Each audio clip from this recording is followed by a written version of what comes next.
Well, despite laying an egg on Sunday, the Detroit Tigers still leave Minnesota with a 4-game series win. We'll talk about that and more all today on Locked On Tigers.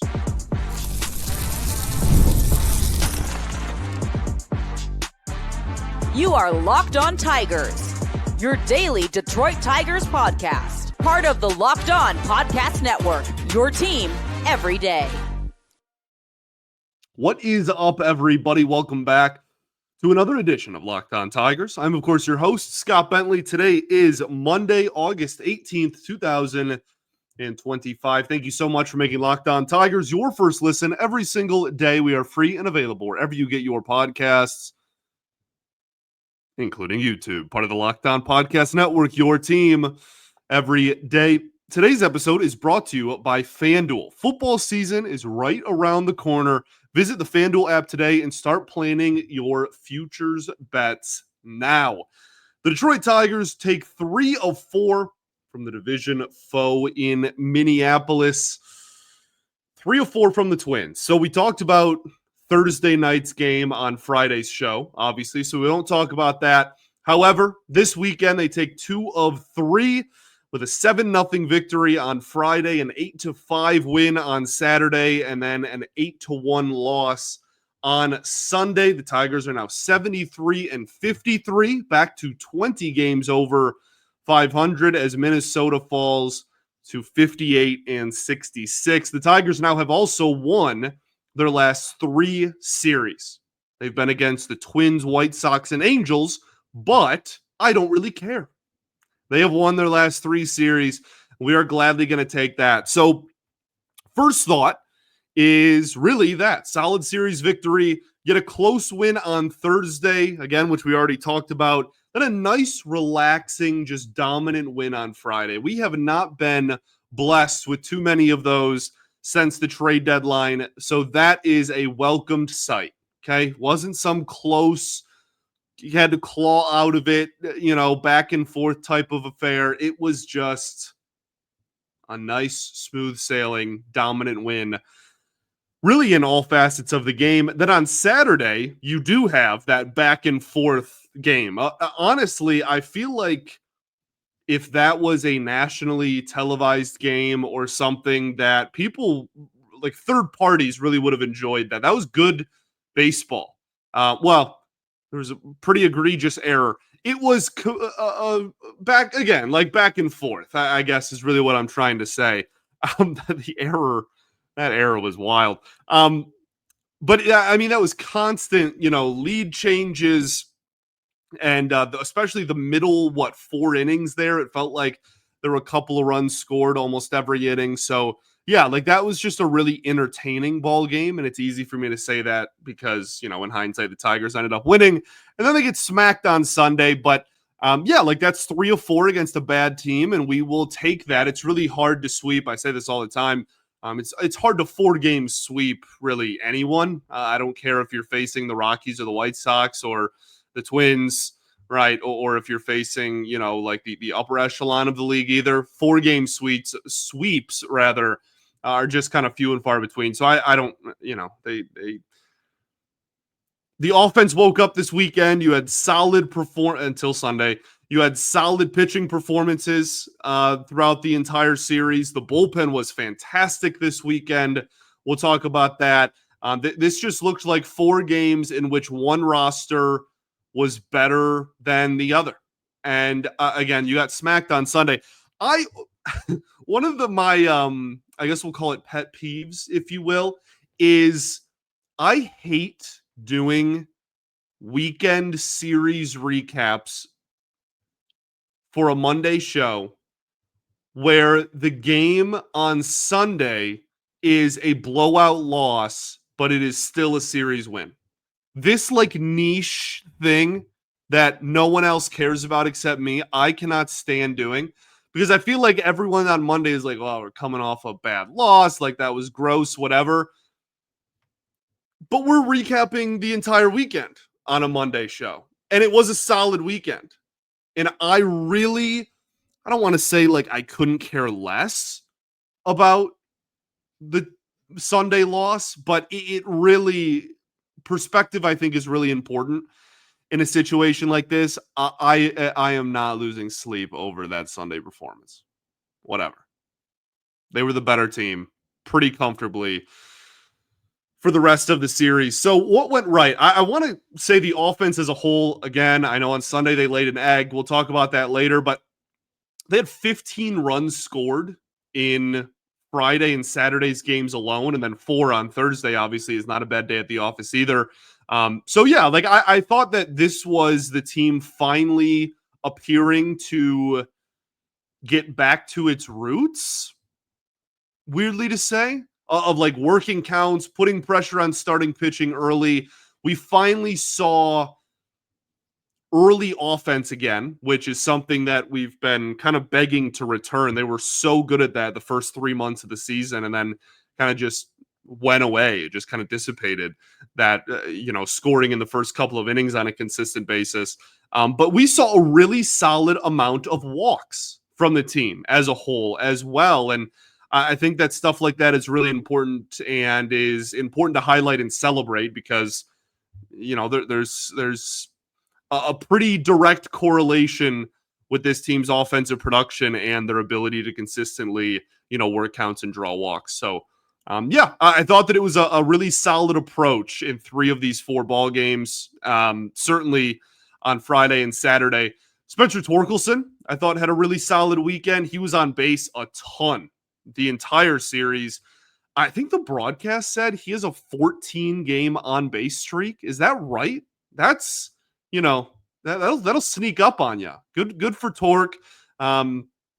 Obviously, a player that has been polarizing, I guess I'll say, up to this point in his career. So really nice to see him have the season that he's had with an OPS in the 800s, pretty comfortably in the 800s at that. So we will see if he can keep that going. But yeah, was drawing walks. I think he had 3 walks this weekend alone. Was putting the ball in play a lot. He struck out 3 times on Sunday again, but like really nobody hit well on Sunday. So yeah, like I thought that this was a really solid weekend for him. Kerry Carpenter with another homer this weekend. Also more opportunities against left-handed pitching, which I think is always important to note. I guess turning it back a little bit, something else that I forgot to mention on the team offense side of things and just the approach as a whole was on Saturday, the Detroit Tigers had 21 runners in scoring position in that ballgame. One ballgame. They had 21 at bats with runners in scoring position, I should say. That is astonishing. That is incredibly high. Now, if you want to play devil's advocate here, they went 4 for 21 in those situations, which is like, what, a 190, 180, 190-ish batting average with RISP. But I think it's a positive that they were continuing to apply pressure. That's something that I was really a broken record about early in the season. Like, wow, this team just, even if they don't come through in every situation, they are constantly putting pressure on whoever is on the mound, whether that's working counts, whether that's getting runners in scoring position in the first place. Again, they may not knock all of them home, but they are consistently making the opponent feel it, seemingly for 9 innings almost every time out there. And that went away, I think, for a solid month. Not that it never happened, but it definitely, the consistency that it was happening the first 2-3 months of the season certainly kind of evaporated, if you will. And so I think it's nice to have, even though they went 4 for 21, I think it's nice to have a game in which they were just on the base paths constantly for 9 innings. Okay, let's talk pitching, shall we? We haven't talked about any pitching, and there were some really solid and interesting pitching performances this weekend. We'll do that right after this. First, though, I got to talk to you all about our friends over at PrizePicks. The episode is brought to you by PrizePicks, the daily fantasy platform that lets you turn your football predictions into real awards. And rewards, rather, if you speak English. Preseason is already heating up, and college football isn't far behind. Whether you've got your eye on a big name quarterback or a breakout running back, PrizePicks makes it getting into the game even easier. Joe Burrow, Saquon Barkley, Josh Allen, even Aaron Rodgers, vomit. Bleh. There's a lot of interesting storylines behind center this season, and PrizePicks is simple to play. Just pick more or less on 2 to 6 player stat projections. If you get your picks right, you can cash in and win up to 2,000 times your money. The play option called the flex is also a total game changer. Even when one of your picks misses, you can still double your money. So download the PrizePicks app today and use code LOCKEDONMLB to get $50 in lineups after you play your first $5 bet. That's code LOCKEDONMLB to get $50 in lineups after your first $5 play. PrizePicks, run your game. All right, everybody, welcome back here. Segment 2, Locked On Tigers. Appreciate you all for tuning in, as always, making us your first listen every single day. Shout out to the everydayers that do tune in every day, and we will, of course, be back tomorrow recapping game 1 in the series against the Houston Astros. Today, though, we talk about this series victory over the Minnesota Twins. Haven't talked any pitching yet, and there was a handful of really solid performances from this weekend. I want to start with Uncle Charlie, baby. I want to start with, wow, John Heyman just tweeted, Luke Weaver is one of the best Yankee signings ever. New York sweeps the Cardinals, now 3.5 up on the Cleveland Guardians, who lost this weekend, lost on Sunday. Certainly, we'll talk about that a little bit more later. It just popped up on my phone. I was like, who's talking about best signing ever? And yeah, apparently that's John Heyman's opinion. So Charlie Morton goes 6 innings, 2 hits, no runs, 3 walks, and 5 strikeouts. His ERA is now down to 5.2 on the season. That was a great outing. The stuff continues to impress me. I have zero issue with the stuff that he is offering, the movement, the spin that he still throws up there, the velocity that his fastball still has is truly remarkable at 41 years old. It's just there will be inconsistencies over 162. He's 41, and the command is sporadic at best. Okay, even in this outing, 3 walks and a handful of curveballs that kind of caught too much of the plate there. But a subpar lineup, and I've said this before, and I'll say it again. The Tigers don't need Charlie Morton to be lights out and be consistently really good over 162. They need him to keep it together for like a month and a half. He's got like 6 or 7 starts left in a Tigers uniform this calendar year, and they just need him to hold it together for that long. So yeah, like everything was really working this outing. The curveball, man, woof, like that thing just continues to be a go-to pitch for him. I'm pretty sure he threw more curveballs than any other pitch in this outing, and that's with a guy in his 40s that can touch 96 miles an hour with a heater still. So continues to defy the aging process, if you will, on the bump. And I thought that this was a really impressive outing, even with kind of the sporadicness of the command at times. Casey Mize with one of the, I feel like I say this about Casey Mize starts all the time, but like this was just such a weird outing. He goes 6 1/3, 4 hits, 4 earned runs, 1 walk, 10 strikeouts. Okay. His ERA is now 3.63 on the season. That is, without a doubt, kind of undeniably in my eyes, one of the best fastballs we have seen from Casey Mize all season. Was sitting 95, 96, was going top rail with it, getting swing and miss, and even called strikes at the letters consistently throughout this entire outing, had no fear elevating. All of that is fantastic. The slider was really good. I feel like it was just 2 or 3 of his outings ago where I came on here and said that the slider he had in that start was one of the worst I've ever seen from him. Like it's just, it's consistently inconsistent, man. The splitter in this outing was kind of meh, like at best. wasn't really effective. Threw it more than any other pitch outside of the fastball. One of the things I loved in this outing, and that I will say, is that I loved a lot of things about this outing. 10 strikeouts, goodness. What went right, despite the fact that he did not qualify for a quality start, the sinker to righties, extremely effective. And that's something that really all of baseball has kind of turned more to, because they realize how hard it is to catch up to that righty inside half sinker if you are a batter in that situation, just because you have to swing so early to get the barrel on the ball and reach that, point out front in front of the plate. So that's something that a lot of people around the league have started doing, but the Tigers specifically have done that a lot for their right-handed hitters, or pitchers rather. You see, Skubal does it against lefties as well. Just something that the organization has really adopted and kind of leaned into. And I thought his sinker was incredibly effective in this outing as well. So yeah, he just continues to be a really odd player to analyze. He had more strikeouts than whiffs in this game, dude. You know how ridiculous that is? He had 10 strikeouts. He only had 9 swing and miss pitches the entire outing, and he had 10 Ks.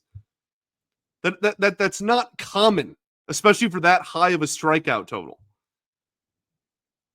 It wasn't even a quality start, like I said. Quality start is 6 innings, 3 earned runs. And obviously you can go better in either of those categories. But it's also one of the best strikeout games he has literally ever had in his entire Major League career. So, yeah, the anomaly that continues to be Casey Mize. He continues to be, again, kind of consistently inconsistent with all of his stuff. But this was a fantastic outing. This is, despite the 4 earned runs in 6 1/3, I will gladly take how his stuff, outside of maybe the splitter, looked in this outing every single time he goes out there if I could. So we'll see if that's a possibility. The bullpen was great this weekend. Detroit Tigers bullpen did not give up an earned run the entire weekend. Holton had an unearned run because he can't catch a baseball. That was frustrating in the moment. But that's also, it's his own error. So he gets an unearned run for that, but it's his own error. And then there was some inherited runners that scored, obviously, especially with Mize, which is why, again, I don't mind putting him on the side of things that went right. But Vest and Finnegan, man, continue to look like a legitimate two-headed monster in the back of this bullpen. We've talked about it a lot, but Kyle Finnegan's splitter usage and fastball usage changing so dramatically when he gets to Detroit has really done what appears to be wonders on his ability to get consistent swing and miss, which is something we've been begging for in this bullpen, and he has been that tenfold for the Tigers since they acquired him. Bailey Horn, I thought, was pretty valuable this weekend. Not exactly the most high leverage innings, but I think it's important that in a game on Sunday where you got absolutely rocked, the Tigers only used 2 pitchers, and one was a starter. So for him to go out there and pitch over 2 innings of shutout ball on Sunday, especially, and not have to go to anybody else in the pen, I think is important and does matter. And the stuff is good. Coming from the left side, it's just all about consistency of command, which has been kind of non-existent so far this calendar year. So we'll see if he's able to kind of get that under control. But a really solid weekend for him. 2 outings as well of shutout ball. Anything else what went right? Colt Keith had a great Saturday. Couple of walks and a hit. Riley Green, handful of solid at-bats throughout the weekend. Dylan Dingler continues to show value really on both sides of the ball. There's a chance Dylan Dingler ends this season with the most WAR on the Detroit Tigers from anyone not named Tarek Skubal. That's within the realm of possibility, which in his first full season would be, and not playing every day because he's a catcher, would just be mind-boggling. So continues to be fantastic. Winfield Perez, some great at-bats throughout the weekend too. Let's talk about what went wrong, okay? We'll do that right after this. Got to talk to you about our friends over at FanDuel. August 26th is officially FanDuel Futures Day. a brand new holiday for football fans who live for bold predictions and preseason hunches. For just 24 hours, FanDuel is giving you deals on NFL season predictions. So whether you're calling your MVP, eyeing a long shot division winner, or ready to crown your Super Bowl champion before week one even kicks off, this is your moment. Take a flyer on the MVP race. Who you got this year? Crown your champion in August and tell me why it will be your Detroit Football Lions, or parlay your division winner dark horses here. Visit the FanDuel app today and start planning your futures now, because Futures Day is one day and one day only. FanDuel, play your game. All right, everybody, welcome back here. Third and final segment, Locked On Tigers. Appreciate y'all for tuning in as always. Let's talk what went wrong. Chris Paddack, 5 2/3, 9 hits, 8 earned runs, 3 walks, 4 strikeouts, 3 home runs against, including a grand slam. Brutal stat line. His ERA is now back up to 5.10. That is actually higher than it was when the Tigers acquired him, and it wasn't good when they acquired him. He was just a hair under an ERA of 5 when the Tigers traded for him. Now it's 5.10. I don't know. This was another, like, his swing and miss stuff was actually decent, which has been the biggest cause for concern, I'll say, as a Detroit Tiger so far. But the command was brutal. 3 walks, out of character for him. Doesn't make it any better or worse in the moment, though. A lot of balls over the heart of the plate, which is evident by 3 home runs, including a grand slam. So far in his Tigers tenure, he has 4 starts under his belt now as a Detroit Tiger. He has one that was 6 innings, 1 earned run. Then he has one that was 5 2/3, I want to say, of 1 earned run. Then he has a start that was about 5 and 4 earned runs, and now this one. So it's not good, okay? But half of his starts have been decent, solid. My biggest issue still isn't the move in a vacuum, and it never has been. The issue is I would rather have Troy Melton in the rotation, and you went out and traded for an actual good reliever to add to this bullpen, than the Charlie Morton, Chris Paddack tandem at the back of the rotation. Because right now you have Morton and Paddack, both of their ERAs are comfortably over 5 at this point. One's a 5.10, one's a 5.20. So we'll see how Troy Melton is utilized. Obviously, in his last time out there was fantastic. We'll see how he's utilized going forward. But that continues to be my biggest gripe, is I would rather Melton was in the rotation, and instead of trading for one of these 2 guys that have an ERA over 5, you went out and got an actual high leverage reliever. That's all. Okay. What else went wrong? Offense on Sunday, I guess we can talk about that. 3 hits is not going to win you too many ball games. 1 for 5 with runners in scoring position. Not setting the world on fire in that department either. The bottom half of the lineup, man, just continues to be a concern for me as we head into more and more competitive baseball. Mize, McKinstry, Sweeney, Rogers. That's your bottom 4, man. In that order, no less. That quartet, I think, is the right terminology there. Throwing back to my childhood band days. That group of 4 got on base 1 total time in the ball game on Sunday and had 0 hits.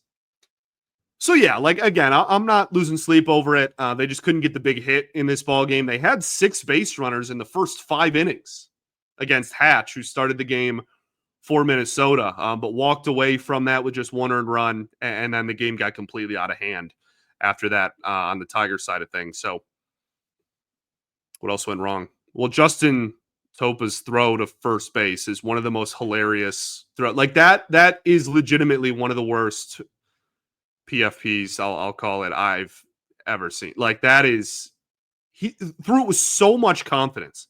Like, that was a laser, just completely airmailed. Made me laugh, made me smile, but we'll take it.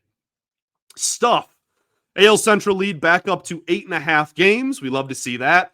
Hannafy back to the major leagues after his minimum requirement of 15 games in the minor leagues after you get sent down, barring an injury or something. You got to spend that much time down in the minors. So he is back, but it is at the expense of Brant Herter, who then goes to AAA. Really glad to see Hannafy back, but seeing Herter go down wasn't, I think it's fair to say that certainly wasn't expected. His ERA has been great since the All-Star break, but we've talked about it on this show, right? Like, his command has been all over the place.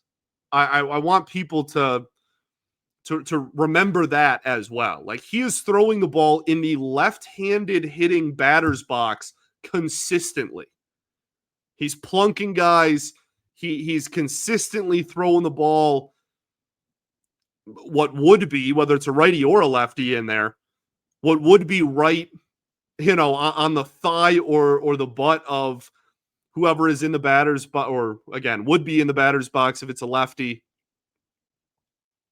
So, yeah, he'll be back, and I'd imagine it'll be the 15-game minimum or day minimum. And if he's fixed those issues, then there will be another decision to make where you got to, pick somebody else then to send down at the expense of Brant Herter. But not my first choice. I don't love it, but there's also enough to work on where I'm not completely heartbroken over it either. There's a handful of guys I would have picked before him, but I also think that if you can get him back command-wise, back on track, without having to use major league innings to do so, and then he can be a high-leverage lefty down the stretch, that's obviously best-case scenario, but we'll see if that ends up happening. Welcome back, Hannafy. Get a good reliever against right-handers up there. Okay, Players Weekend. Bring the nicknames on the jerseys back.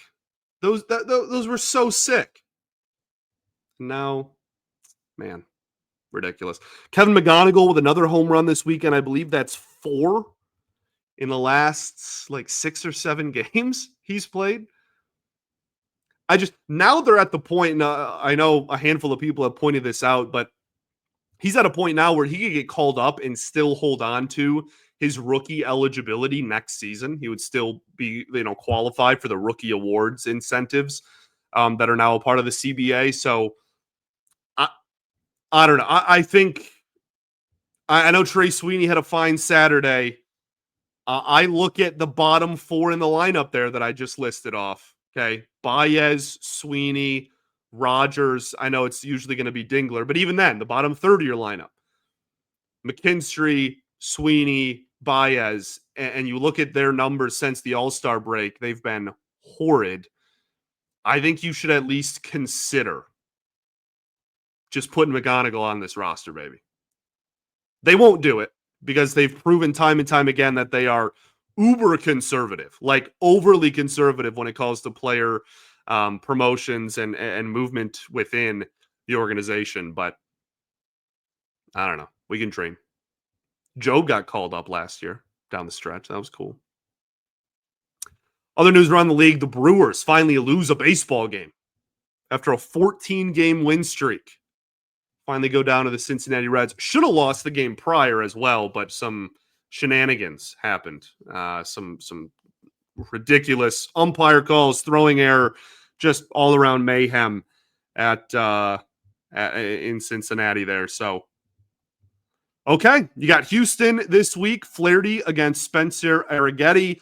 Hunter Brown against Tarek Skubal. Should be nationally televised. That's going to be an incredibly fun pitching matchup. 2 of the best in the sport going head-to-head. Hunter Brown from Detroit went to Wayne State and wasn't a highly regarded draft pick, and somehow the Tigers did not bring him in as a part of their organization, but that's fine. He cannot hurt me anymore. Framber Valdez and Charlie Morton go in game 3. Valdez having a solid season. Hunter Brown, fantastic. Arrighetti not having a very good year. This will be... I think there's an argument that you're going to be the favorite, maybe, in game 1. Game 2 will be kind of a toss-up. You're at home and it's Tarek Skubal. Game 3, you're probably going to, maybe underdog that one. I don't know. It's going to be a tough series. It's also, you look at the month of August, it's pretty much the only solidified, proven good team you play the entire month of August. Everyone's talking about the Tigers have won, 6 of their last 7 or 5 of their last 7, 6 of their last 8, whatever. They've been winning a lot of games lately. They have a terrible schedule in August, so we will gladly take it. Okay, but quality of opponent is important to point out. This is a bona fide playoff team and has been for the better part of a decade. You're at home. Go take care of business. Thanks for making Locked On Tigers your first listen every single day.